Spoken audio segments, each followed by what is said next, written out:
Hi, book club members. I'm Jen. And I'm Carrie. And this is Warhammer 40k Book Club, where we read from a crag. This is episode number 48, and our book is Penitent by Dan Abnett, the long-awaited sequel to Pariah, which tells the continuing tales of Bequin, Eisenhorn, and Ravener and the convoluted web that they weave. We posted several questions on our website, WH40kbookclub.com, and we encourage participation in our discussions via YouTube, our site, or Encrypted Vox channel. Spoiler warning. Massive spoiler warning. If you have not yet read this book, go to the site, check out the book in questions, and come back to this episode as we'll be talking about the book from start to finish in great detail. Or if you're like our friend of the show, Panny Mauser, who knows the spoiler and wants to know whether or not you should read the book, welcome. With that, let's dive in. So, as always, did you like the book? No, sir. I didn't like it. I settled on the fact that I liked it. I loved parts of this book. And really didn't love other parts of this book. So I think if I combine the two things, it comes down to I like it. I read it aloud to my husband in 2 days, 2 evenings. So probably tells you that I at least enjoyed reading it. I'm not going to say that there weren't parts that were a very fun ride, because there were. There were some absolutely fun parts. But we're going to get into this in great detail. But there's just one thing, and it's not really the spoiler. It's really not that has me against this book. I'm kind of mad at Dan Abnett. And I know we're going to get into this in great detail. We are. I think the thing that I'm maddest about still, and I know if you listen to the Pariah episode, I apologize, because I'll try to condense this rant, but I'm still just really angry about the cuff. I have decided that Dan Abnett did not want Bequin to be a pariah. In this book, in Pariah, I would say she spends about 60% of her time as a normal human being with the cuff on, and then about 40% of the time with the cuff turned off. This book, it's like 90% of her time is spent with the cuff turned on. So he did not want a blunter. He wanted a normal human being who occasionally appeared as a blunter for plot convenience sake. The whole cuff. And I also, you guys, I really wish that he would just decide on what the blunters are like. Because, so when he first meets Elizabeth Bequin and he remember, it takes him a minute to discover. He's like, what's wrong with this girl? And then he does the command thing and she's like, make up your mind. And he's like, oh, she's a blunter. And then he starts putting it through his mind, right? Where he's like, okay, pretty girl, can never get a break. And if I'm not mistaken, isn't she working as a prostitute when he finds her? In this book, when Bequin turns her cuff off, she talks about Renner running away from her and how some people can't see her and people just run away and try to avoid her because they're so scared of her. You're not going to get a lot of work as a prostitute if that's how people react to you. And to now Alea says that at worst she gets people kind of snarling at her, but generally people are just kind of ooh, no, there's something wrong with this person. So the fact that this now becomes... I mean, because Eisenhorn, when he figured it out, he was kind of going over, how this makes sense, why she's never been able to settle in. He's like, most of them do turn out, if they're female, they do turn out to be prostitutes because that's the only way they can get any work. Right. And there's no chance of the guys getting attached because they just want to have their fun and then they are done. And he said, all he said was there's just this feeling of wrongness about it. But even when she got on the ship and his astropath was his combo astropath and navigator was what is that? It's oh, what do you say? She's a blank. That's what they used back then. She's a blank. He's like, keep her away from me, which obviously you would need that with the navigator. You don't really want a blank hanging out with the navigator.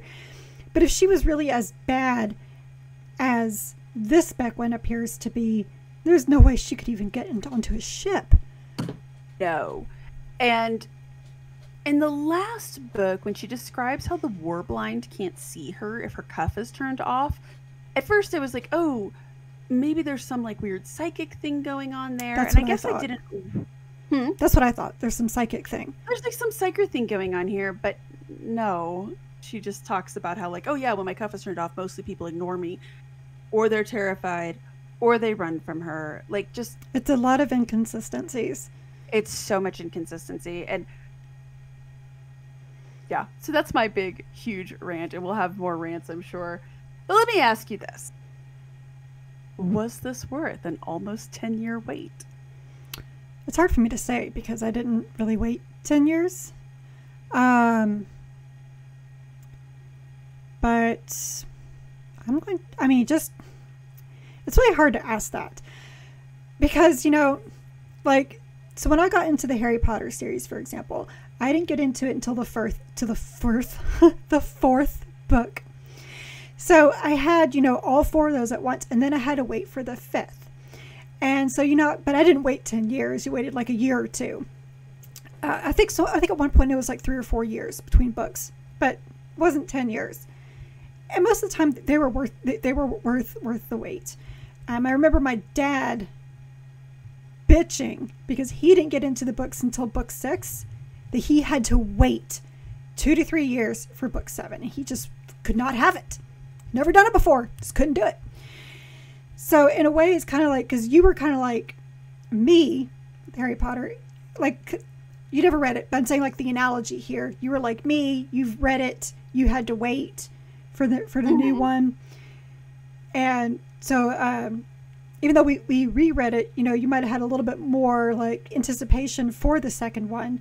Whereas, I had nothing to wait for, so I can't really answer that very well. But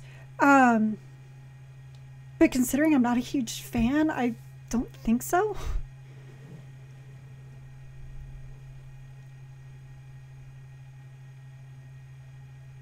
Okay. So there, you were silent for a second. So I don't know. And so I had to go back and I had to like look this up really quickly, and I type with purpose. So I mute myself for a second. So when we were reading the Gaunt's Ghost books, they were coming out pretty much like every year or every 2 years, right? And then there were like these kind of bridges, right? And there's nothing between. So I think I've said this on previous episodes, but we started reading The Song of Ice and Fire when Clash of Kings came out. So we waited 3 years for Storm of Swords, and then we waited like 5 years for Feast for Crows, and then I don't even want to tell you how long we waited for Dance with Dragons, and then nothing else is coming out. So I think I don't care. I really don't care about The Song of Ice and Fire anymore.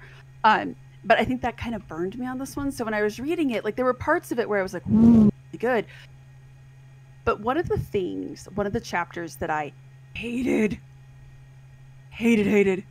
was the whole numerology chapter when she's talking with Freddie Dance and he's going through all these numbers, and it's pretty much just Abnett being like, A, see what I did there? And it was like too overly clever and cutesy, and I didn't like it. But I had this thought when I was going through, and I was like, is this why this took so long? Because you were off researching numerology and trying to come up with your own cipher and how it all makes sense mathematically.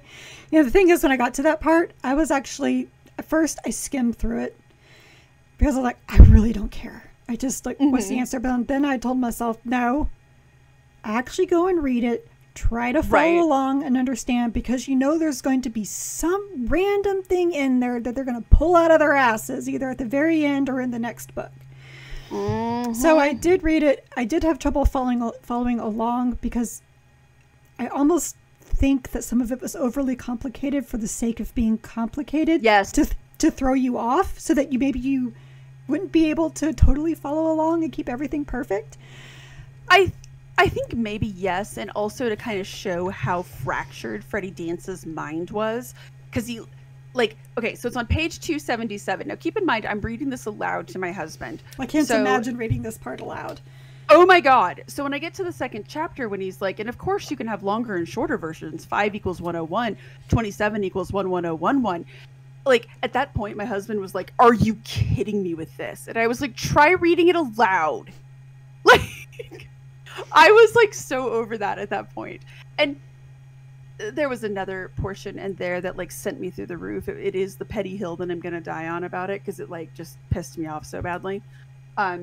It was the QWERTY keyboard thing, you guys. Like, I understand that from a meta perspective. We know that Gothic is based on Latin and ergo uses the Roman alphabet like we do. But if you want me to believe that 40,000 years from now they're still using the Roman alphabet, you can get out. That is meta humor. And I really don't deal with meta humor very well. I don't ever really have a place for it. There's a difference between fourth wall breaking and meta humor, and this is straight up meta humor, and I was not a fan of it. But that whole numerology section, I was just like, is this what we waited 10 years for? I hope not. But it was. Yeah. He's off researching. He's like, woo, prime numbers.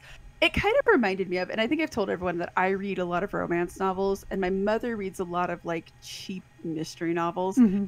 And they always, the authors for romance and mystery novels, they'll do research into something, right? And then they have to tell you how much research they did. So like one of my favorite conversations I ever had with my mother was when she calls me and she was like, Jennifer, have you heard of the dark web? It's like, oh boy, here we go. So one of her authors had researched the dark web, and so now my mother's an expert on it. And I was like, what did this have to do with the plot of your book, Mother? Like, oh my god. That kind of like, I felt like that was Dan Abnett being like, look at all this information I have. Well, you can kind of pick it up with not just Warhammer 40k authors, but with some authors in general, like when they learn a new word. Or they have a favorite word. Yes. Or like a new favorite word or something. You know, like, gosh, there was this one sci-fi book I was actually reading for review back when I reviewed books. And I guess this guy, either it was this guy's favorite word or he just learned the word inimical. Oh, geez. Because it was used at least once every page. Like, to the point I'm starting to tally it off.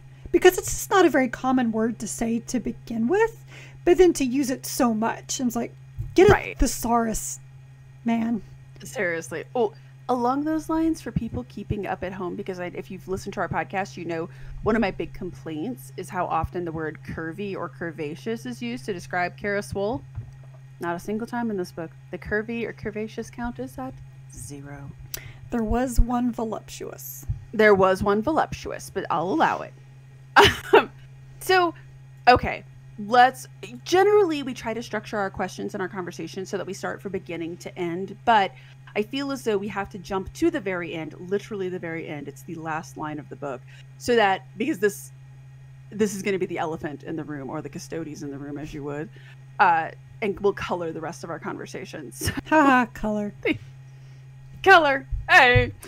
So the King in Yellow's identity has finally been, I'm going to use air quotes, revealed. Yes, please, revealed. Revealed. There's a book. They spend the whole time trying to decipher it. And this is, we'll talk about this in a second. The very last line of the book reveals that the King in Yellow is Constantine Valdor. Dun, dun, dun, dun. So, what's your take on this? Do you believe it? Do you take it at face value? Okay, without getting into my rant? Yes. Okay. Without getting into your rant. Yes, I mean, let's separate it. All right, so considering this is a book from the Cognitae, who I don't believe is trustworthy, I believe the Cognitae are as trustworthy as John Grammaticus. I will put it that way. But are they as gullible? Yes. I mean, that's probably true. Like, guys, we have to talk about John Grammaticus. Like, literally anybody shows up and they're like, I am the king of the lizard people. And he's like, ooh, that's the king of the lizard people. Like, he just believes, like, literally everybody. I wish I had the type of trust that man has. Anyways. Which is weird for some guy who has lived as long as he has. And apparently was part of assassinating Martin Luther King Jr. or something. I don't know. Regardless. But that's Damon Pratanus, too. He's the one who killed the good man in Memphis. Right. God. We're not going to talk about it. So, anyway. Moving on. But I agree with you. But I mean, so you have this organization that is willing to work with the word bearers. All right. So there's one strike. They've also been known to team up with the Emperor's children. There's another strike. If you guys think in any way that either one of these factions is going to help you, you are no better than John Grammaticus. I agree. And I also think that the Cognitae... Actually, let's take a step back. Okay. The entirety of the Warhammer 40k universe. Like, I mean, one of the introductory lines to every single book is that so much has been lost, right? Mm-hmm. I was actually looking to see what the exact line is. Oh, actually, I think they took it out of the new ones. But they talk about how much has been lost, never to be regained. And this is true. Like, it's not just talking about technology and the promise and the Primarchs and everything else, right?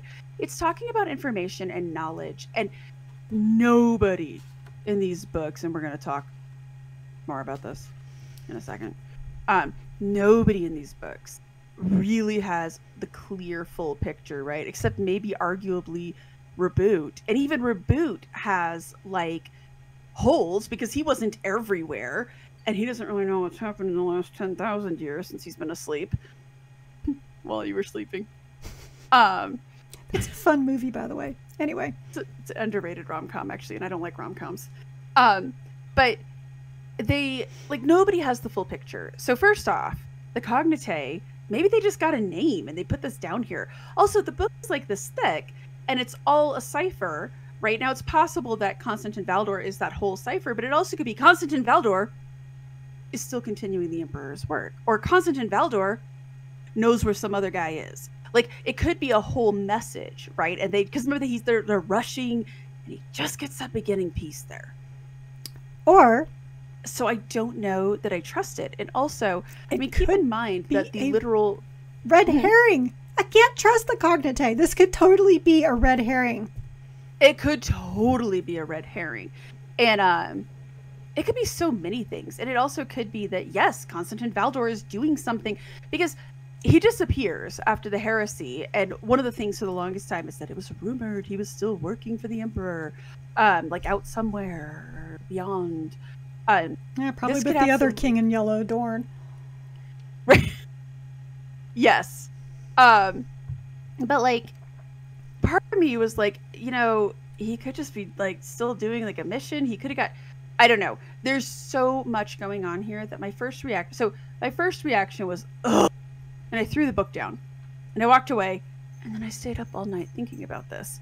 And that's when I was like, we can't take anything at face value or assume that we understand, especially because it's the last line of the book. Mm-hmm. Like, can you imagine if at the end of Legion they were like, oh, these guys are talking some truth. Maybe we should listen to them. The end. Like, if you have no idea what they're doing and no idea who the Cabal are, they just meet the Cabal and then curtain. You know, we're going to talk more about that in a minute. But, and I think also he kind of established that, I'm not sure Freddie Dance is totally trustworthy either, because remember, he's like, oh, this is a missing Primarch, Constantine Valdor. He's not a missing Primarch. And writer knowledge, not character knowledge. Oh, are we going to get into this now? With like, let's get into this really quickly, because this is literally the best informed planet in the entirety of Warhammer 40k. And to the numbers when he's going into about there being 18 Primarchs, I'm like, well, how do you know that? How do you know that? That is like, as we learned in reading Chris Rait's, Vaults of Terra books, the Inquisition doesn't know. They're not or if they're not supposed to know, because even. Gosh, if you read the Keeler Image short story with Eisenhorn, and he's like not believing anything Euphrates Keeler said on there. He's just like, well, we don't really know. You know, we can't let this out because it's obvious heresy. You're saying that the Saint Euphrates, that was heresy, what she wrote in the very beginning. Okay, cool. Because it's not fitting your narrative that there were 9 sons and 9 devils. Oh, and I hate the way that when he's like, well, you know that the rumor is that there were 20 Primarchs, and everyone in the room is like, well, yeah. It's one thing for the Inquisition to maybe know, to some of them to maybe know that there were 18 Primarchs, but for the run-of-mill people on the street, no. I don't care how heretical you are, and I use air quotes because, like, they are like, they remind me of, like, in the 50s when the people who were being called out as, like, communists and communist actors and stuff, and it's like they're just getting together to discuss ideas, right? Like, these are basically stoned college kids who are dabbling in heresy because they talk a little bit about magic and some of the other stuff that is taboo and you shouldn't talk about. But so the idea that this guy would know that there were 20 Primarchs and that everyone in the room is like, well, yeah, as one does. Like, yeah, of course they're the missing 2 Primarchs. And Beckwin doesn't even bat an eye either. She's like, well, yeah, they're missing. Yeah, no. Girl, no. I mean, Spider knowledge. The only way I would say she could know is because she was trained under the Cognite, and we don't know everything that they know. That's true, and it's entirely possible that the Cognite, but then how does this guy know about it? I know. I mean, okay, yes, so he did go to the City of Dust, apparently, or he was studying something in the city, and it made him go mad or whatever. Okay, fine, he knows. But there's other random civilians in this room going, oh yeah, that's cool. Yeah, the woman who, I can't remember her name, but the woman who's there, right? The grammarian. I loved her. I loved her. She was like, I felt like, yeah, I was like, we could have tea together. We could have tea together. We could have tea and we could talk about so many things. Like how so is so not an intensifier. But she was delightful. But even she is like, nodding along. Because you would think that as soon as you were like, well, we know that there's 18 Primarchs, but there's rumored missing too, that someone would be like, there's 18 Primarchs? Which... Because that was actually one of the things that I really loved about the Carrion Throne. I can never keep those two straight. When he sees when he sees that statue, and he's just like, but who are these 9 others? Oh, the paint's right. It's the painting, and he's like, what? Like, I thought that was so wonderful because it demonstrated how ignorant these people are because of how much they've lost. And yeah, for these, and to be fair, if anyone in the Inquisition would know that there was 18, it would be the Ordo Hereticus. Yeah. Not Xenos, not Malleus. I'm sorry, I can't. Not stoned college kids talking about stars. Like, I'm sorry. Yeah. That's what these guys were. It was a drinking club talking about stuff and being things. Edgy. Right? Like, but instead of being like, what if we had healthcare for all? They're talking about like, what if psychers aren't that bad? Like, I mean, this type of stuff, right? Where it's like, you guys are like you're having conversations that if you said it in normal conversation, people might be like, I'm uncomfortable by this conversation, but and if you said it in front of the authorities, you go to jail or something like that. I don't know. It just that part I was kind of. Well, and the other issue, when we get to writer knowledge versus character knowledge, because I haven't texted you this because I was so angry. Yes. When Beckwin was like, well, the Altharian twin. I'm like, oh, excuse you. It has been established that the Emperor doesn't even know that Altharius had a twin. That was so beyond the pale that I assumed what she was saying is, well, all the Alpha Legion are twins, which I'm like, how do you know this? But how do you know that? Because you're not supposed to know about the Alpha Legion. Yeah, like, how do you know? Like, technically, you've only met one member of the Alpha Legion, and he was known as Death Row through most of it. So, how would you know that they all look alike? And he doesn't strike me as a chatty fellow. No. So, I think the most he ever talks about is leave my dog alone. Pretty much, with his talking dog, which I love his dog. I do love it so much, but so it conjures images of a really criminally underrated B movie called A Boy and His Dog. It's a weird movie, and I don't know if it's aged well. I haven't seen it since I was a teenager, but it's about Don Johnson and his talking dog through the post-apocalypse. But that's all I could So now I suddenly picture the Alpha Legion members as Don Johnson. I wanted you to all know that. Oh my God. Now all I'm gonna see is Miami Vice. Damn it! I mean, it's all Crockett. Yeah, it's just a bunch of Crocketts running around, and Crockett's theme plays when they come onto the scene. Like greatest theme song from the '80s. So let's. I think we could dive down this rabbit hole for a while. I want to talk about something that's interesting vis-a-vis Constantine Valdor reveal. Arguably, the whole theme of this book is loyalty and the different types of loyalty we have.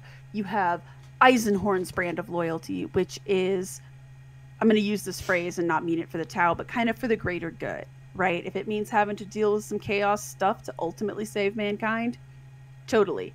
You have Raveners, which is a little more hard-nosed. You have Medea and Kara, who are just blindly, we'll get into that in a minute, blindly loyal to them and really don't think about it. You have Harlan Nail, who's kind of like, I just want to be loyal to everyone at the same time. And then I like so you both. Can't we just get along? Can't we all just get along? Which is so hilarious again, because he's supposed to be Stone Cold Steve Austin, so I just imagine him just being like, so conflicted. Oh, did you like the descriptor for him? They said he looked stone cold. I was like, so reading it aloud, my husband and I both were like, hey! But it's all about loyalty. So first off, let's break this all down. What's your take on Eisenhorns? Since I think our variable lines down there are, yeah. Well, my thing with Eisenhorn is that he's open about it. This is what it is. This is what I got going on. These are the cards that have been dealt for me. Dealt for me. This is how it's going to be. That's true. And I gotta, say he's honest. He never tried to really hide Cherubale. He really is not hiding him now. He's just hanging out. It's like this little pet demon just kind of flying around. Yeah, that's true. I think I'm the only person who cared about Godwin Fishig. Like every time Cherubale shows up, I'm like, ugh, go away. Like I can't even tell you how like angry I am toward that character. And again, the fact that it's a demon. I totally forgot a demon. I forgot that Fishig was even a character until after like you mentioned about justice for Fishig, and I was like, what are you talking about? And I was like, be real deep just now. I didn't remember him because he was like a nothing. And throughout the books, like I really don't remember very much about him. I remember Eisenhorn's Savant because I really liked his Savant. I don't remember Fishig, like at all. Way harsh, Ty. But I don't. Oh my god. I really liked Fishig as a character. Like, I mean, I remember Kara. I remember Harlan. I remember Elizabeth, and I remember Medea and her father, and yeah. The Savant, yep. Yeah, why we can't have nice things.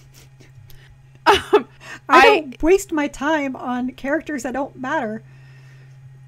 Okay, he's like a main character in the whole trilogy. But I don't like that everyone pretty much, like the people who are loyal to Eisenhorn have pretty much like, they're like you. They're kind of like, who? Fishig? What? Like, oh, we just knew that guy for like 50 years. I don't like that. So I hate Cherubale. I think Eisenhorn's honest to a point, but again, the fact that he's got the purple, the warp in his eyes, right, and he's able to smile again. Yeah, but that didn't. But that didn't happen until after he was forced into the Chaos Machine. I can't which fault he him then tried to use. But so that's the part where I fault him, because he's like, oh, I mean, if I kill 1 billion people, but I save a bunch more, this is fine. But if he was never forced in there, he never would have even thought about using it.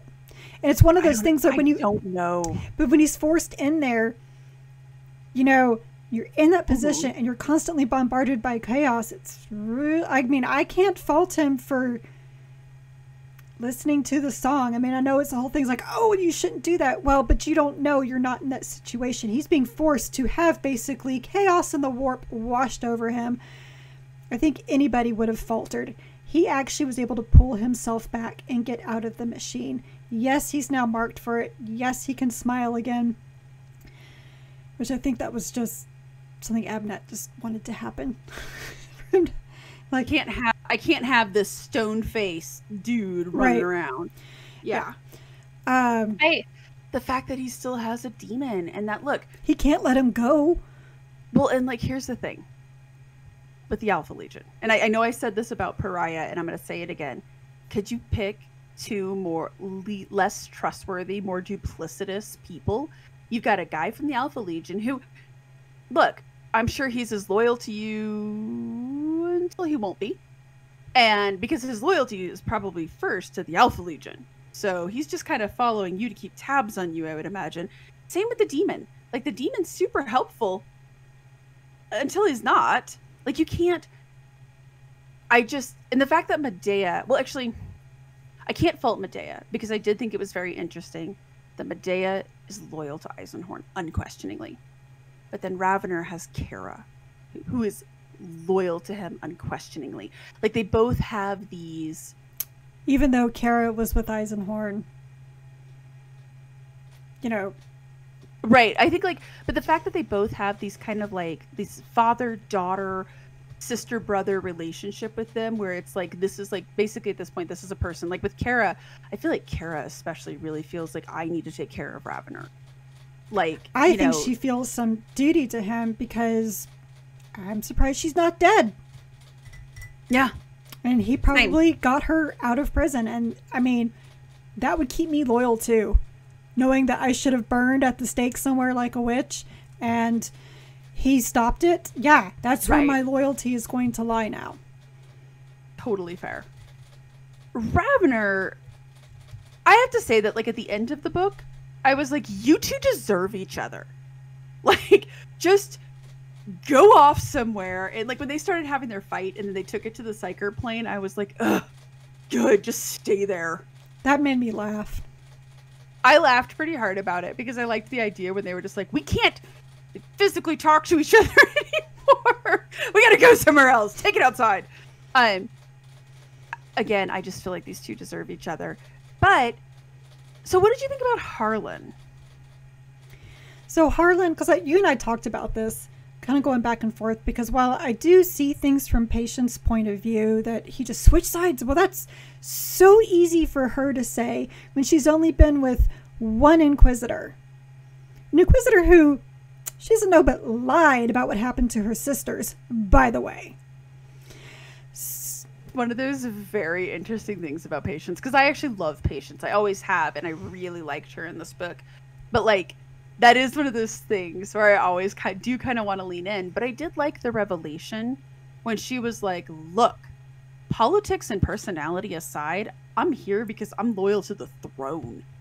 Like, well, right. I like the idea that it's not the person. I'm just saying that, you know, when she's, you know, chastising Nail, you know. Oh, for sure. I was like, it's very easy for her to say that when she's only been with one Inquisitor. I think the thing with Nail...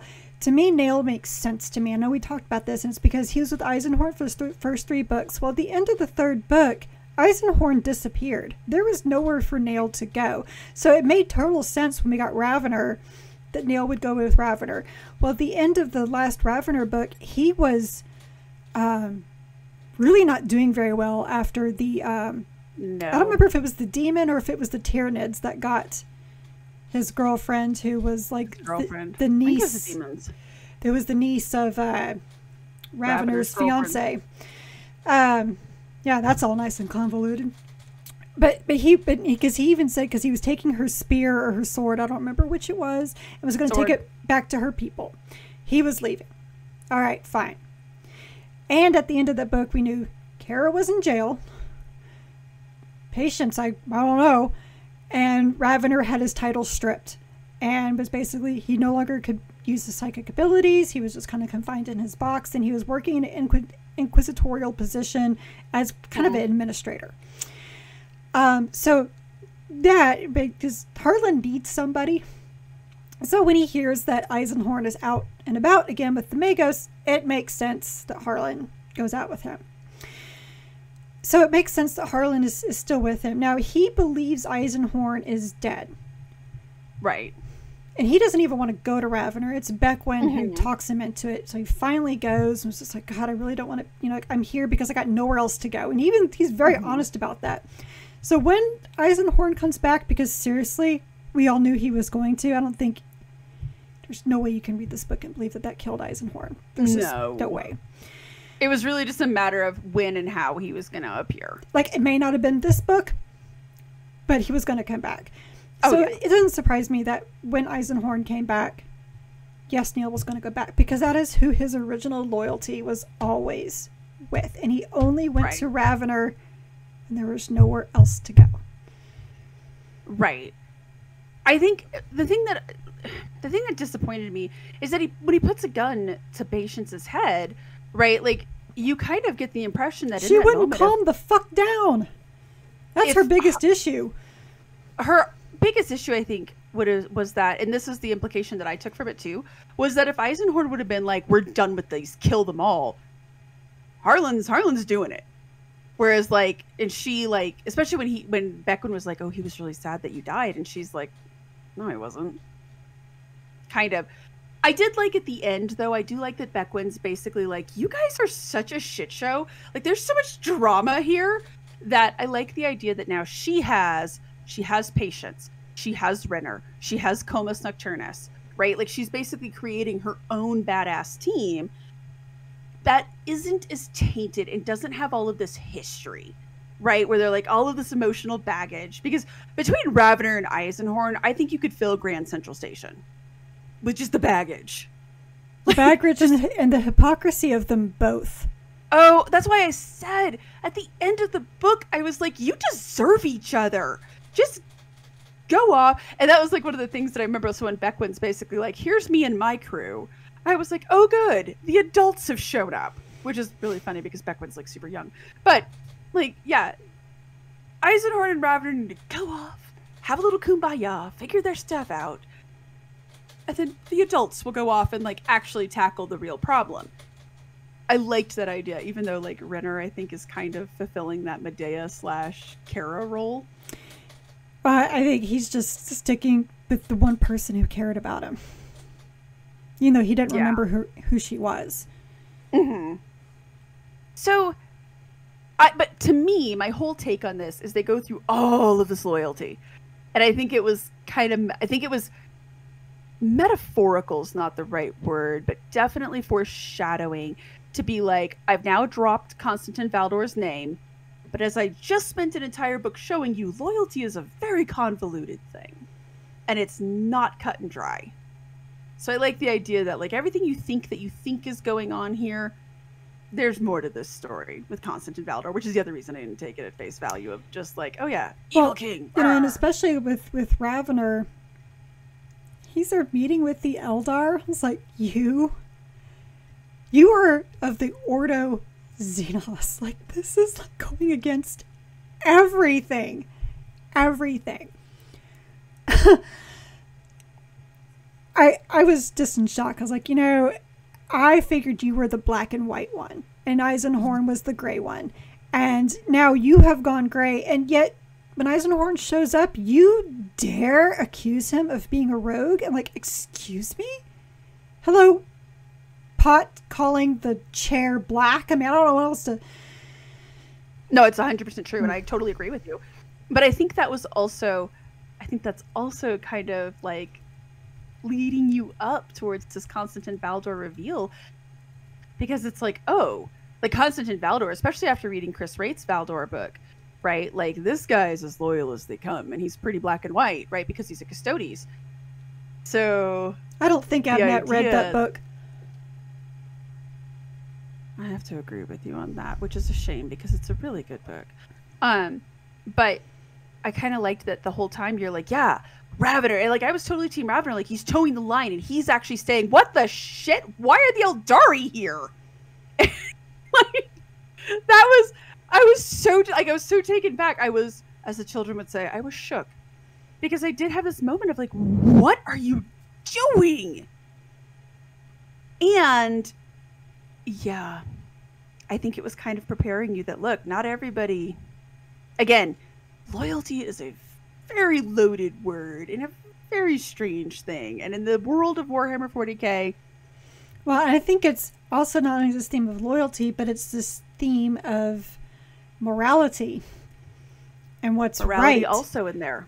Because the way that Ravener sees it, he was like, well, I was just, talking to them about, just getting help. So it's totally okay because my intentions are good. Eisenhower could say the same thing about Cherubale because he was tormented by this demon. The first 2 books could not get away from this as much as he wanted to. And so then he finally just, brought him into the staff. That's where he had him because he could control him there. And then sadly it got out of his control and sorry, Fishig. Happened to be there and you were questioning things, so you had to go. Just kind of how it goes with the... But that's how it goes with the Inquisition. You're questioning things. Doesn't matter if you're a good Inquisitor or a bad Inquisitor. As soon as you get someone questioning what you do... Oh. Are you a good Inquisitor or a bad Inquisitor? Yeah, I think you're absolutely correct. And I think that was another thing that made this all kind of very poignant, was that you remember Fishig. Remember there's that conversation when Eisenhorn basically comes to Fishig and is like, I need you to keep me on the straight and narrow. And if I ever become one of those radical Inquisitors, I need you to be a friend and tell me. Which is what the whole thing when Fishig is like, bruh, this is crossing the line. And, Eisenhorn's kind of like, totally. And that's what leads to that confrontation. So I think that's the other reason that, like, especially with this book, with this really murky loyalty, morality, all of that, I'm like, dude, Fishig got the fuzzy side of the lollipop. Not fair. So let's talk about, speaking of loyalty and murky, a new player. Okay, so we have the Cognite, we have the Inquisition. Player 3 has entered the field, the Immaterial College. Dude, don't say that out loud. I know, I was like, okay, first off, I would just like to say that scene when they show up with Ravener was beautiful. With the voices coming through and stuff. We just want to know who called us. Nobody called you. Oh, but you did. Oh, but you guys did. And who's there? Well, and it's really fun because then post-seance, you're like, oh, so that's why he didn't want to say it. Right. Like, I was thinking it was going to be like, John Smith did it. And you'd be like, oh, not John Smith. But no, the fact that he says that, right? You're like, oh. But I love the way they describe each of them talking and the personalities. And then once they reveal who all of the players are, you're like, oh, yeah, that tracks. Well, they said one was a thousand sun. I was like, makes sense. Night Lord, totes makes sense. Iron Hand, excuse me? Like Dark Angel. I mean, that could track, but the Iron Hand, like I was so stuck on that. Why do you such a motley crew? So I was thinking about that when we were talking about it actually earlier today, because one thing that stuck in my head was, they talked about how, I think it was the Night Lord talked about how they that they kind of congregated on Istvan. Now, we all know that a lot of shit went down on Istvan. Istvan is very famous in the Horus Heresy, and what I could actually see with that is just when that all went down. And everyone got in it, and the survivors came out of their holes when Horus and everybody finally left. I could see a bunch of them being like, both of these sides are bullshit, so why don't we kind of do our own thing? Which I was trying to see if I had bookmarked that page. I don't know that I did, but I loved that because, so if you look at the Horus Heresy, 3 of my favorite characters from the Horacy are, in order, Warsmith D'Antioch, Nathaniel Garrow, and Garviel Loken. Because these are all 3 guys who were like, no, I don't want to side with Dad. I'm against this. I'm loyal to the Emperor, right? And I really liked that concept, but I kind of like, I always wondered, I was like, when you're talking about legions of like 7, 8, 10,000 guys, like surely somebody was like, screw this, I'm going home. So I really like the idea that, as you said, like maybe they came out of their hidey holes and were like, I don't like any of this. Right. None of this is working for me. Like, if they're going to do this to each other and we're like, you know, cousins and things, like, I want out of this family. Like, if the Thousand Sun was like, let's just go make our own group full of psychers and warp. And like a bunch of like these, like a bunch of the librarians and psychers were like, we're on board. Like, take us with you. Although the Night Lord does kind of suggest that maybe they're not entirely voluntarily there, right? Because he says, that's what I was trying to see if I bookmarked the page, when he talks about how we were born in the fires of Istvan and that not everybody's here because they want to be. And then remember, because the Raven Guard is like, stop talking. There's something interesting there, but I really like the idea that this group of guys, because it goes back to one of the things that I think Belisarius Cawl said that intrigued me the most, is when he's like, I have a theory that your father never meant for you to all just be like in single legions. Like, he meant for you to work in concert. Right. So like you would have a group of all 18 guys, right? Mm-hmm. Which, you know, that may have been his original plan if they weren't scattered. mm-hmm. Because that might have worked if they had grown up together. Possibly. Right. And it's kind of interesting that the Immaterial College is kind of doing that. Although, like, can we please be real? Like, the Immaterial College, it sounds like a band that would open for the Alan Parsons Project. I'm just saying. You know I'm right. But I do, like, I just thought the concept. So now I want to make band jackets that say Immaterial College on them. Oh my God, yes. And so, because, you know, what's that first album by Alan Parsons Project with the Eye of Ra on it? Like, I'm telling you, the whole symbology, it all works. So is it possible that they know it's Constantine Valdor? Is it possible that the fact that he's breeding blunters left and right has them going, Or did they just not even care? I mean, because we don't know. We don't know what their game is. We just know that that was who Mam Mordant, who she was looking to for help. But we don't know what she was going to ask, how they were going to help her. We don't know anything about that. That's true. That's absolutely true. So they're interesting because player 3 has entered the building. Then we have player 4, which would be Ravener's BFFs.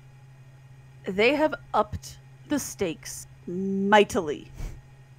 5 craft worlds. Somebody please correct me if I'm wrong, but I think there's only like 11 craft worlds. I think they even said that, though, that there's not that many.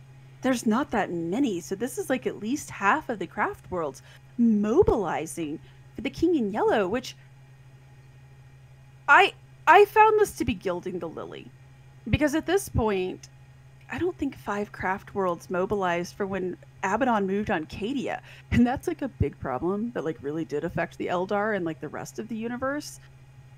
So like either they were all sitting around going, so maybe we should have mobilized on that whole Abaddon Cadia thing, so we're not going to take second chances with this guy. But in my mind, it kind of establishes the King in Yellow as like the big player. Like, Abaddon's cute. This guy, though. I honestly, when I got to that point, I literally just said, why not? Why not just make this more chaotic for the sake of being chaotic? Because that's what it felt like to me. Mm-hmm. And I thought, like, yeah, I think for the sake of it. Because part of me was like,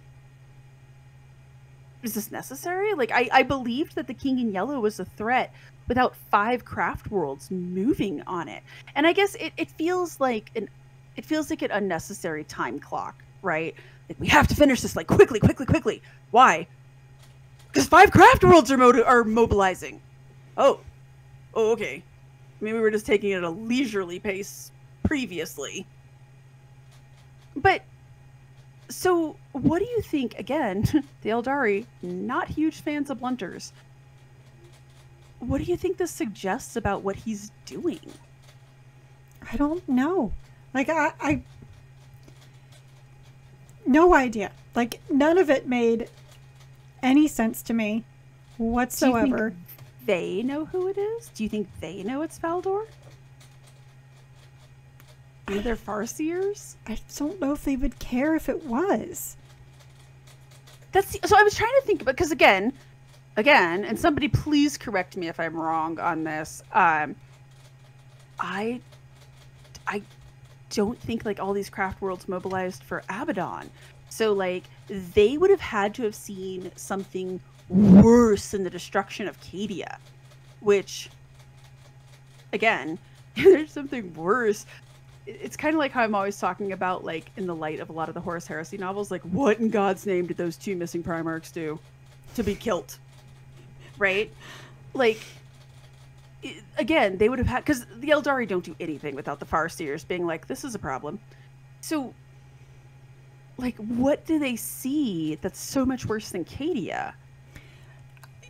Who knows? Because they didn't, if they told Ravener, he didn't share it. It sounded like, to me, it almost sounded like they didn't know, but they just didn't like it. Like what this guy was doing. It's hard to tell, right? Because the Eldari are cagey with information, and we've seen that previously, where they tell a lot of half-truths, right? Yes. And they obfuscate a lot of information. They don't lie, but they don't say everything either. Right. Like, I have a feeling that they would 100% be the people that if you were like, why didn't you tell me about this? They'd be like, you didn't ask. Yeah. Right? Yeah. And again, I felt like that whole scene, I think it was just there solely to up the stakes and to show that Ravener's not as squeaky clean as he thinks he is. And I did like how Patience was like, not okay with this. Because again, they were supposed to be the good guys, right? The straight and narrow. Turns out no. Yeah, well, Patience, you guys forget that you guys had a demon in your midst, and Ravener, again, one of the greatest psychics of all times, had no idea. You know, so you mentioned that, and so going through this book with the whole Pariah thing, where I was like, this is just a plot convenience, because again, there are 2 scenes, which we're about to talk about one of them here. There are 2 scenes when it really matters that she's a blunter.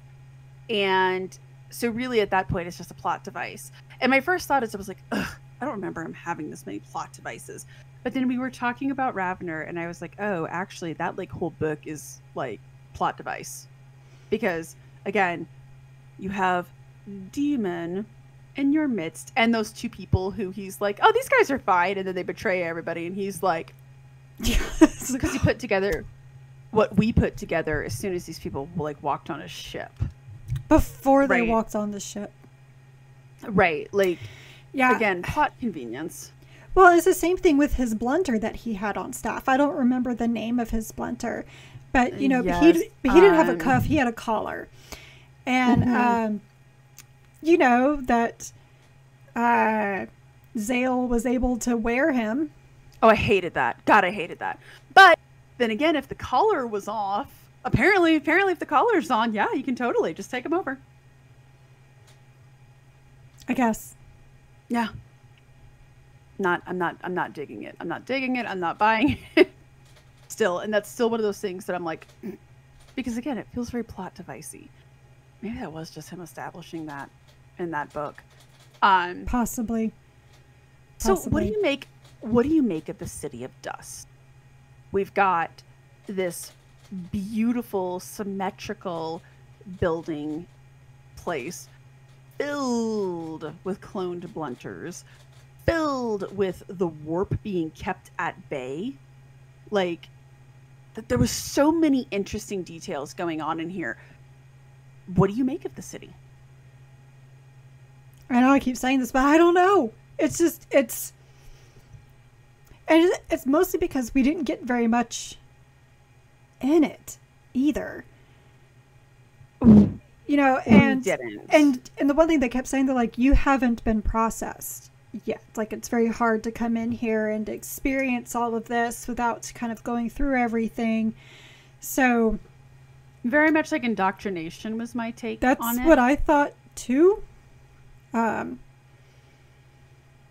So, and you know, of course, it just got super creepy when they were like, "Are she even supposed to be here?" And then another Beckwin popped up and was just like, "Well, yeah, she had, like, look, she's from the Elizabeth Beckwin stock. She has my face." Like, I remember when Judica gets the spider in his throat. Mm-hmm. I think, I mean, the implication was clearly this was also going to happen to her, and eventually she would get there once she got to the right point. I mean, Which in a lot of ways, I didn't pick up on until they started hammering it home in this book. They're like, she's like, "Well, I was supposed to be a Grail." I was like, what? When was that established? Because you got sold. You know what? Whatever. Yeah, I think, like, she kind of susses it out in Pariah, but then, yeah, the way that she kept mentioning it in here, I was like, okay, I just thought that was kind of your own inference. But, and they do kind of say it in the first book, but yeah, they really hammered it home this time. I hate the whole Grail concept. That's all I'm going to say about that. It's another thing by convenience. Plot convenience. Not a fan.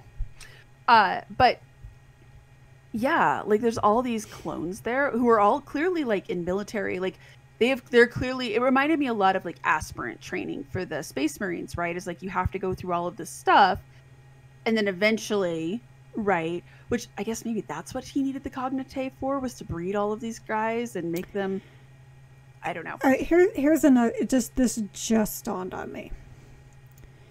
Why I have a hard time believing this is Valdor.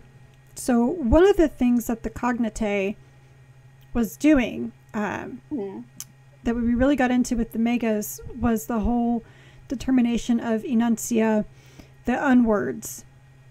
Right. And their whole thing with that, even though we know it's like a demon language, they were like, well, that's going to find out the Emperor's name.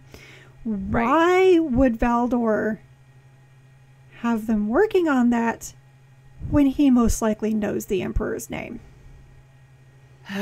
So I went back and forth on this as well, and I really gave a lot of thought of this, because actually, and again, giving credit, Panny Mauser, I hope I'm saying that last word right, she DM'd me on Twitter and was like, so how does this work in with Apocalypse, because we know that Saint Dreadnought knows the word?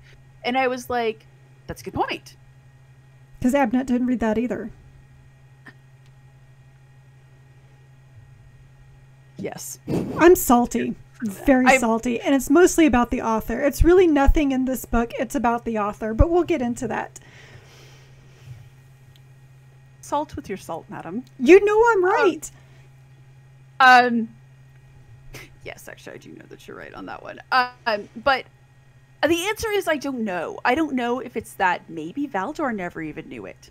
Like, this could be one of those things. I have such a hard time believing that. I don't know. I go back and forth on that too, where I'm like, well, clearly he would have known, but then also like, maybe not. Maybe that was always the Emperor's safeguard, right? That he's like, yeah, nobody knows this. But the word bearers do. Well, yeah. But it's also a possibility that maybe it's one of those things where, like, Valdor was leading them down a false trail, where he's like, oh yeah, you'll totally figure out the Emperor's name through that. Totally.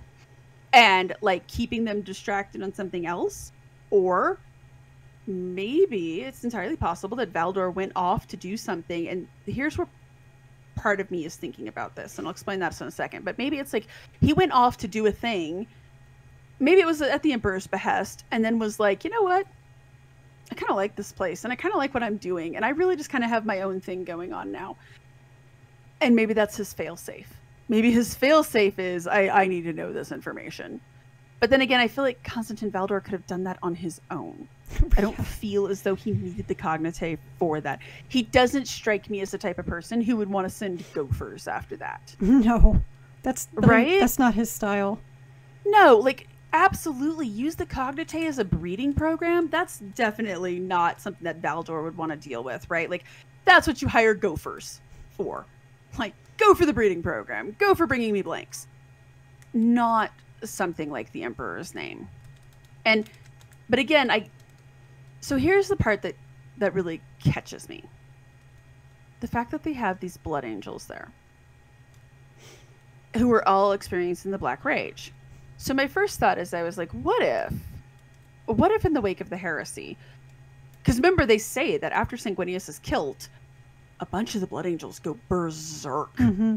So what if Constantine Valdor is like, oh, I'm just going to exit these guys stage right. Like, I'm going to take them to the farm. And he gets onto the farm, and then somebody calls him and is like, oh, by the way, this is like a thing. Like, we have like 100 more of these guys. And he's like, oh, well, screw it. But I don't know. Like, I can't figure out why the blood angels are there. Considering that Valdor was the lead on destroying the Thunder Warriors, I don't think he would take blood angels out to the farm. He'd take them out to the pasture. He'd take them behind the shed. Yes. Yeah, he'd old yeller them. Yeah. Because we've seen what the Custodies think of the Space Marines. And it is not positive. They are Space Marine killers. So yeah, so I can't figure out what the purpose of them is. However, I will say I love the idea that, because remember Call says, he's like, well, we kind of thought that it was a genetic thing. The Black Rage was genetic, but now we're pretty sure it's spiritual. I love the idea that being next to a blunter snaps him out of it. Yeah. I hate the idea that just being around her once snaps him out of it. That it's like throwing a bucket of cold water on him and he's like, oh, I'm awake now. I would kind of like so are you actually thinking? Am I thinking what you're thinking? I think so, but if you put a bag of holding into a portal gun, the world would explode. Okay, that's very valid. That's not what I was thinking. Oh, I got nothing then. And I can't see Valdor doing this either, but finding a cure for the Black Rage? It really does seem to be the hot button issue, and it's really hysterical to me. I would love the idea if like Mephiston went through all of this dramatic stuff and then really they were like, oh, actually you just need to get a blunter near you, it's all good. Like, get us some Sisters of Silence. Like, that's the cure for the Black Rage. That would be hysterical. But I really did like that idea, like that when he like looks up at her and he's like, whoa. Full body chills. I thought that was awesome and super cool. But the idea is that it's just like a water splash. I slapped you in the face, told you to snap out of it, and now you're fine. I didn't love that as much. Well, he also kind of suggested it was because he just ate. So, like he said, a lot of that was the red thirst as well. Yeah, I also noticed that. And then later he mentions so I was like, oh god, so he's going to become a problem as long as she's not a blunter and he's hungry. But then he eats pigeons later. Which... well, they're city rats with wings. They are rats with wings. Yeah. I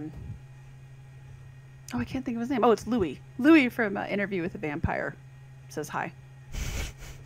The rats. He ate chickens. References. He ate the rats too. I only remember the chickens. He ate rats too. But I really liked that idea. But again, I can't figure out, like, why does he have them there? Does he have them there as just pretty little toy things because he really doesn't like the Space Marines? And he's just like, yeah, you go flutter about like seagulls.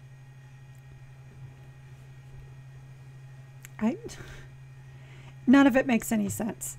Especially with Valdor being behind it. It does not make sense. Like, this is the Chewbacca defense, okay? It does not make sense. Yeah. So let's talk about this. You already kind of mentioned that your big issue is with the author, not necessarily the reveal. Hit me, sister. My big thought when I finished this book, the first thing I did is I texted Jen, just all in caps, nope. And which is really aggravated, was not that they said Constantine Valdor, because again, like Jen said, I was already thinking like, oh, we can't take anything they say for face value. But this is something that has been nagging at me since Abnett's interview that he did with that whole Black Library reveal, when he said he's just like, there's a big lore game changer in this. And my response to that is, why does there have to be? You don't have to change the world with every book you write. And that's what you've been doing for like the last 2 or 3 years. It's been trying to change the world with every book you write. You said it kind of happened with the Gaunt's Ghosts, finishing up the Gaunt's Ghosts. It obviously happened in Siege of Terra. Saturnine. And it's happening now here. And I feel like it's this guy who has come here and been like, hey, remember me? I was cool. Remember Horse Rising? Did you like that? Did you like that very much? I can still write that way. Lore bomb, lore bomb, lore bomb, lore bomb. We don't need it every single book. Not even Guy Haley, who I think actually has... I love the way Guy Haley does lore bombs because he's so subtle. It is not just right there, all in your face, right there. And he doesn't do it every goddamn book. It's ridiculous. That is my biggest problem, because Graham McNeil doesn't do it every single book either. No. And so I have very strong opinions about the prequel trilogy. But one of the scenes from the prequels, which is arguably like one of the worst, is the Yoda lightsaber fight. And if you've ever seen the behind the scene commentary, George Lucas is like, oh, fans have really been waiting to see this. And the answer has pretty much universally been no. Nobody wanted to see this. And one of the things that I will passionately argue is that George Lucas didn't understand why fans enjoyed the original trilogy. He didn't understand why people loved the Jedi. He didn't understand why people loved Yoda and lightsabers. And so he took all the wrong messages from that. And I think Dan Abnett has gotten into a similar place where, like, Legion, people loved Legion. And the reason for it was that the Alpha Legion was always very mysterious. Like, we knew why Fulgrim fell to chaos. We knew why Perturbo did. Like, we knew all of these people. But the Alpha Legion was always kind of this, cuz. And the fact that they were always renowned as being very sneaky, duplicitous people, but not really, that was it. Like, that was their defining characteristic. So when he came out and he was like, so here's what's going on, that whole thing in Legion, it made sense, right? You were like, whoa. Similar to Josh Reynolds when in Apocalypse, when he reveals that all of the sermons are old Lorgar material. It's like, this makes sense. This totally makes sense. When he gets to the end, and this book especially, I feel like, was pretty bad about it, when he's like, the King in Yellow is Constantine Valdor. Good night, folks. And he like leaves. And so we're just sitting there going, what?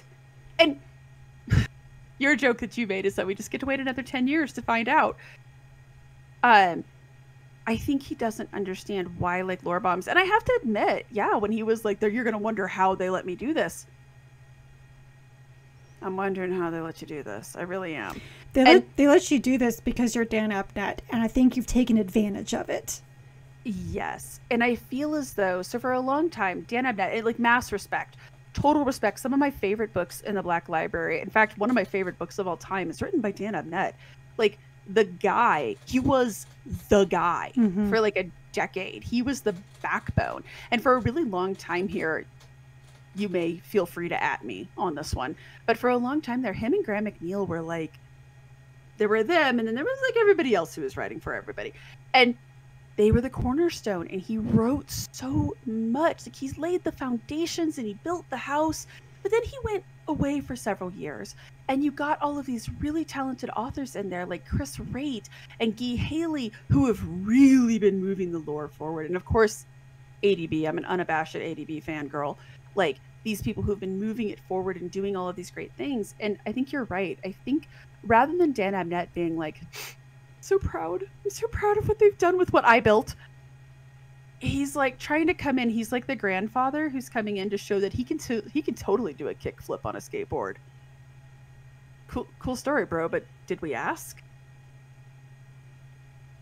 And the lore bombs just feel like they feel really out of left field, and there's nothing there that makes me go like, and I know that I have beat this dead horse to death, and so I apologize in advance. I'm only going to mention the one thing, but like when I can't remember Karen's name, Erda, I think it is, when she says, "'Twas I that scattered the Primarchs."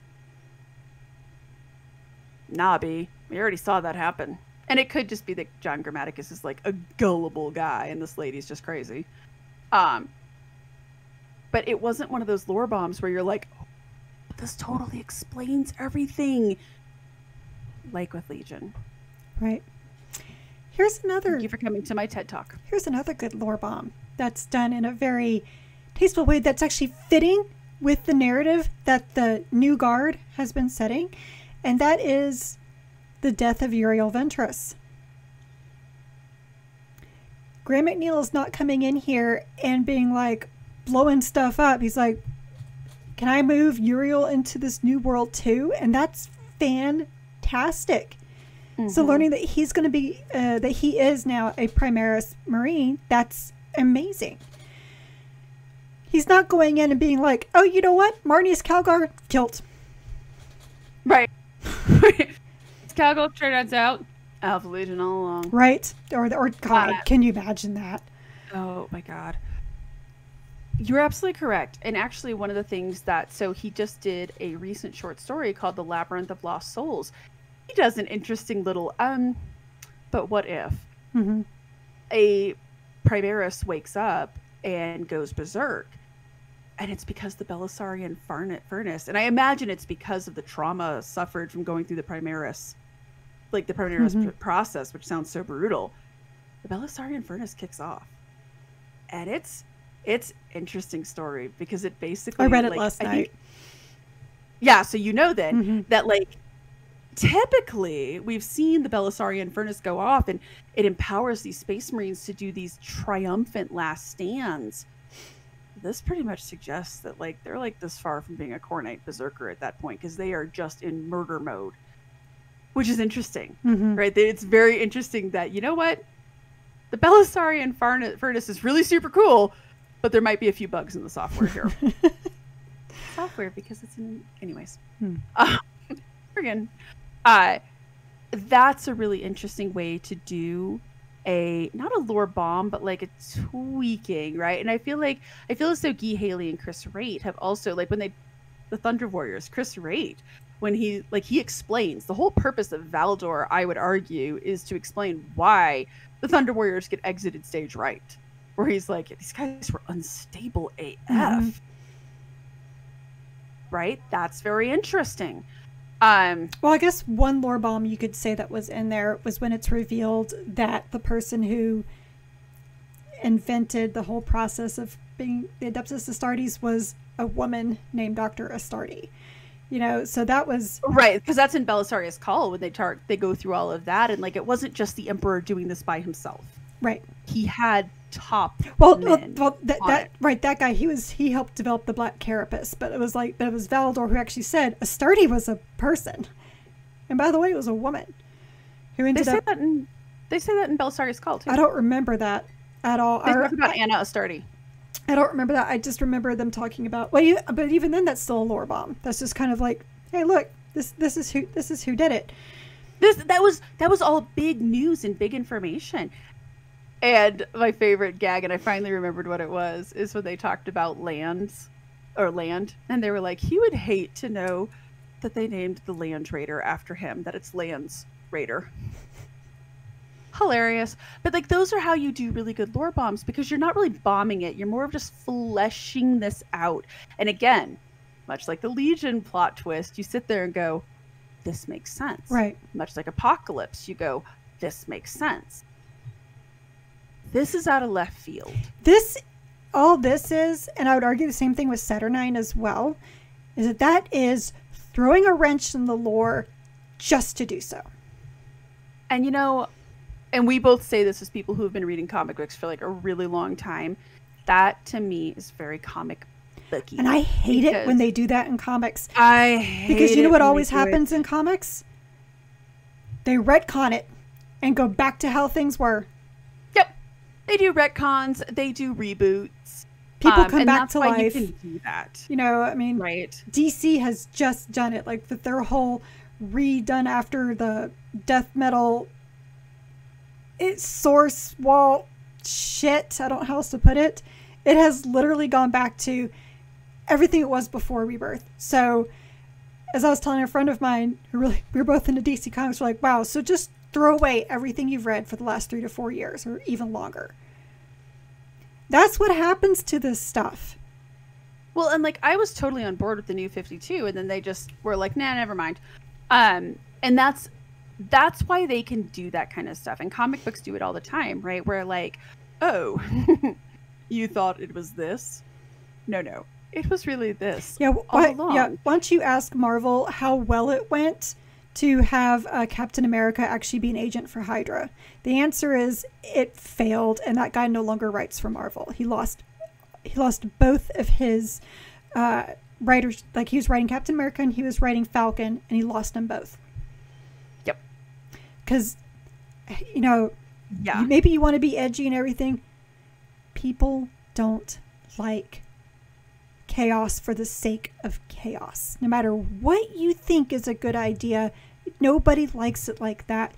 If you want to introduce chaos like that, you gotta do it slowly. You just can't suddenly be like, Valdor is the big bad we've been talking about since, you know, the middle of Eisenhorn. You can't. No, you're doing that for the sake of trying to be like, look at me, and that's all I can think of. When I read that last line, I was like, this, not only does this not make any sense, but you were only doing this to call attention to yourself, and that, hey, I am changing the lore at every moment I can because I am Dan Abnett. Well, you know what? I love Dan Abnett. He's a good comic book writer. There's one series he did that I just absolutely loved. I loved his Tomb Raider books. They were fantastic. Oh, right. Horus Rising is probably one of my favorite books in this entire whole Warhammer 40k. Probably one of my favorite books ever. I'm sorry, man. You've lost it. Again, though, I think it comes from that comic booky. And this is one of the things that I've always hated about comic books is that, like, I challenge you to explain to me Scott Summers' origin story. I don't want to. Well, because it's so convoluted, and you have to be like, well, which version are we talking about? Or explain to me. Are we going to talk about the one where, you know, Mr. Sinister is the one who actually takes care of him and gives him the optic lenses? Or are we just going to talk about the time he just magically had optic lenses, these ruby quartz optic lenses? Pretty much. Yeah, exactly. We're going to talk about which death he came back from and how? I mean, which origin story? Exactly. And the fact that comic books are always like, oh, well, so turns out he got into a car accident, like a plane crash when he was a kid, and that's what gave him his mutant powers. Oh, no, it wasn't just a plane crash. It was because of aliens. And then, oh, it wasn't because of a plane crash and aliens. Mr. Sinister was involved. And it just keeps getting more convoluted. And it's always these, like, major reveals because it does make people buy them and go, what? But after a certain amount of time, it's like, and the reason that it works in comic books is that, well, that's just this version, right? They'll fix that later. Like, as much as I love Batgirl, right? History of her Batgirl in The Killing Joke, Batgirl gets shot by the Joker, it severs her spine, and then she becomes Oracle. And this was actually a huge thing because DC Comics was like, we're actually going to keep this and like make this a thing. So she became Oracle. She was paralyzed. She was in a wheelchair. Well, in the New 52, I think which one it was, in the New 52, she just wakes up one day and she's like, whoa, I can walk again. Like, this is crazy. Okay, so but they've made that now she has a back implant. Yeah. So, as I said, you guys, it's convoluted. But the point being that there's no stakes. And that's the thing that I really worry about with some of the stuff that Dan Abnett's doing, is because when you start to change, like fundamentally change the lore and add these bombs in there, it's okay to do that in comics because there's no stakes. Which, okay is a strong word, because it's actually one of the reasons that I'm kind of like, I'm not currently reading any DC or Marvel because I'm just so over the lack of stake. Anyways, yeah, it's just paper, no stake. But the fact that like nothing really matters, like they're gonna kill this character. Yeah, until they bring him back. I don't want that to happen to Warhammer 40k, where they have to start going through and rebooting stuff, because they're like, okay, we're just gonna redo the Horus Heresy because all of that stuff happened. Like, does that become the, what was the mealy mouth term that Disney used for the old Star Wars Legends or something like that? Right? Does this just become Legends? Does this become, oh, well, that was in Warhammer 40k Universe 1. Now we're in Universe 2. You know what? Exactly. Oh my God. Like, do we just... That would kill me. That would absolutely kill me. I would die. And that is something I think that that the those who have loved the Star Wars extended universe have had to go through. And as much as I don't give one rat's ass about the Star Wars extended universe, I totally understand how much it sucks when you get really involved in this extended universe only for it to be, no, none of that counts anymore. We are redoing it. Oh, wait, now we've decided that some of this stuff counts, but only like these couple of things. And then they're going to decide later, oh, you know what? We actually did like this one thing. We're just going to keep that too. It becomes ridiculous. And it made me so thankful I never got into the Star Wars extended universe. You know, watching all this, especially watching with some of with our friends who are really into it. Well, and I think who've had issues with this. So they retconned. They made it's all legends. It's all legends. We're not going to use any of it. Except that Thrawn guy's pretty cool. So we're going to bring him in here. And then this other thing's pretty cool. So we're going to bring that in here. And they retconned everything, but then they realized that actually some of this stuff was kind of good. And that's what I don't want to get onto this.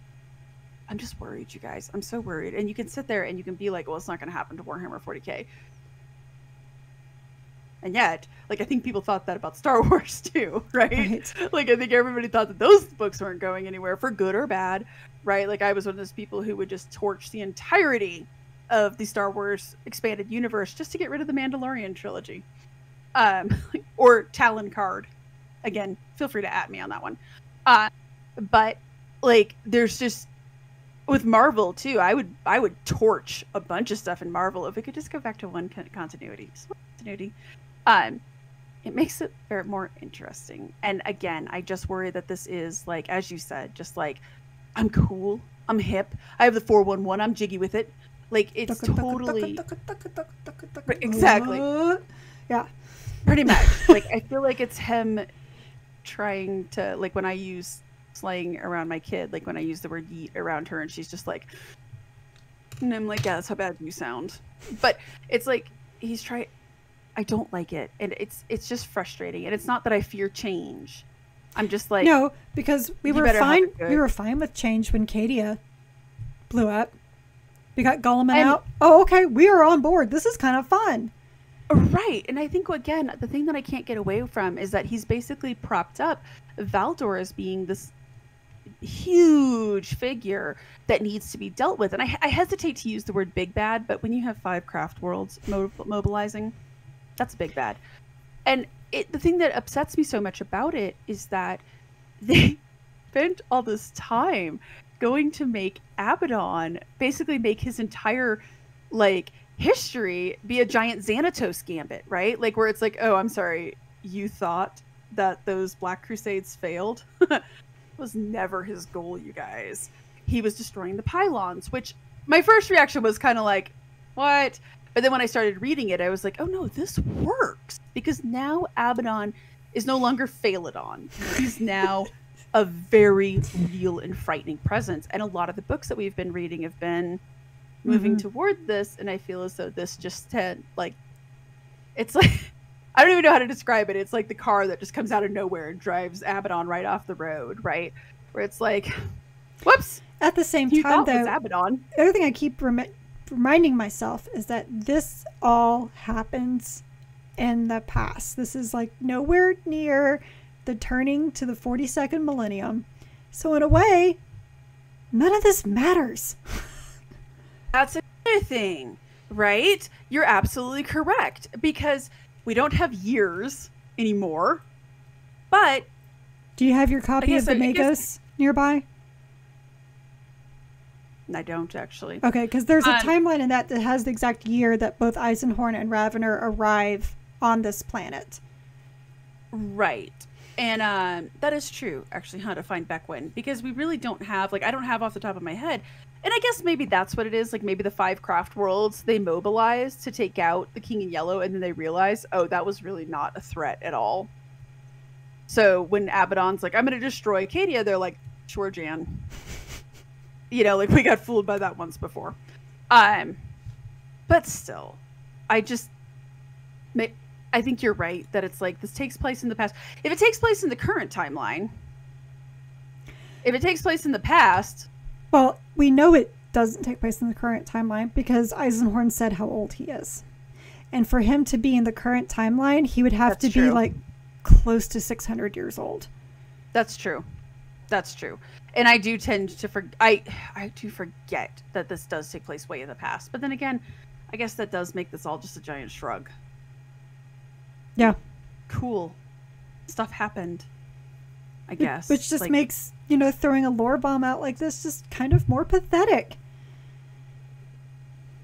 Definitely more frustrating, where I'm like... Because, I mean, to be honest... the whole thing could have ended after Eisenhorn. To be fair, Ravener trilogy was not a good trilogy at all.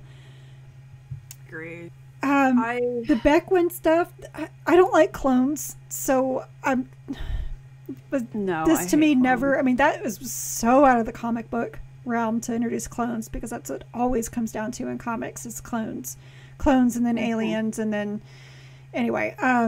Time travel. After aliens, you got time travel. Yeah. Oh, there's time travel in the 3rd book. Like, I'm just gonna burn them all to the ground. Like, nope, not dealing with this. Well, and to your point there, like, I hate clones so much. So when I got to the end of Resident Evil 6, which is one of my all-time favorite series, I've been playing it since I was 16. When they revealed that Ada Wong was a clone, I was like, I'm out. And then everybody was like, oh, you've got to play the demo. Before The Village came out, everyone was like, you got to play this demo of Resident Evil. And I played it. And then Ada Wong shows up on the telephone. I'm out. I'm out. All the way out. I don't want clones. I'm not. What if she's the real thing? Yeah. Better not be. She was killed. Oh. Yeah, killed. And then she shows up again and you're like, how? And that's when they revealed the cloning. And I bet you that Alexa Ashford is pretty ticked off somewhere. Because she's like, you guys had cloning this whole time? Anyways, I digress. That's how much I dislike the cloning stuff. So I just, yeah, I'm kind of on board with it because I did like parts of it. And the part where like Beckwin is becoming this Inquisitor and like chasing down the Cognite, like that's all fine. It's all fine. Keep on that. Like, why did we need this giant lore bomb in there? We don't. It was so. Really oh my god, it's so unnecessary. Because to be honest, like I said, this is all in the past. I don't care who the King in Yellow is. To me, that has never mattered who he was. It was just a matter of stopping what he was doing. I think, kind of, right. You know, so I will say that, so one of the reasons, because I knew there was a huge lore bomb in this, Abnett teased it, it started getting spoiled online, I managed to avoid the spoilers, I was like, okay, we need to read this. This is like the shake and bake pork chops that your mom made, that you didn't really like all that much, but like, I mean, it's okay, it's a meal, and it's satisfying, and I'm not sad that I ate dinner. But we read that one so that then we could follow it up. Oh, yes. Our dessert. Yes. So excited to start reading this. Unbelievably excited. To start reading this. I'm so excited.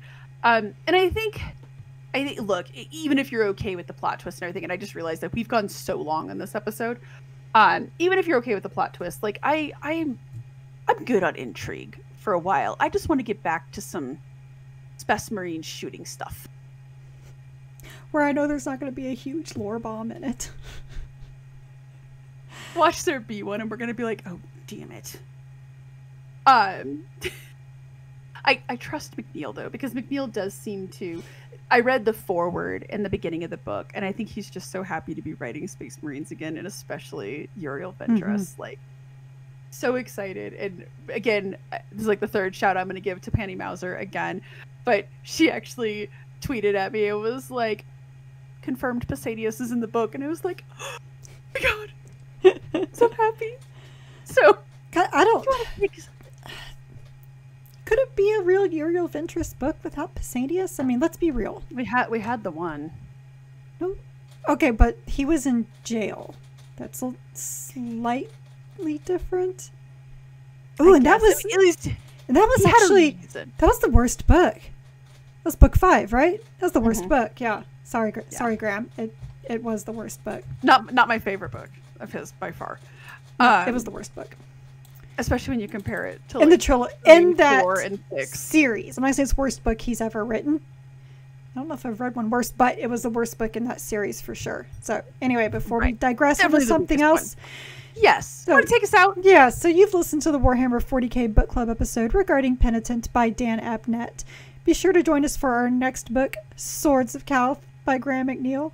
We are an unofficial book club and not affiliated with the Black Library or any of its affiliates. You can find both the vidcast and podcast on our website, WH40kbookclub.com.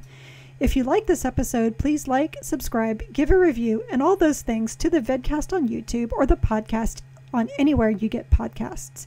Don't forget, we also have a Patreon where we offer 2 different tiers of content for your viewing and listening pleasure. You can learn more about that at patreon.com/WH40kbookclub.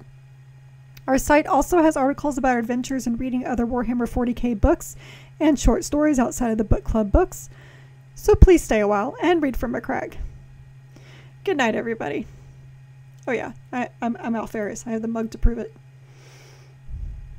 Jeez, I lined my finger up perfectly with that book. You did line up. I'm very proud of you. First try. So proud. Also the coffee mug that for some God knows what reason is sitting there. I didn't notice that you pointed that out, but you know. Good night, everybody. It is not chartreuse. Good night.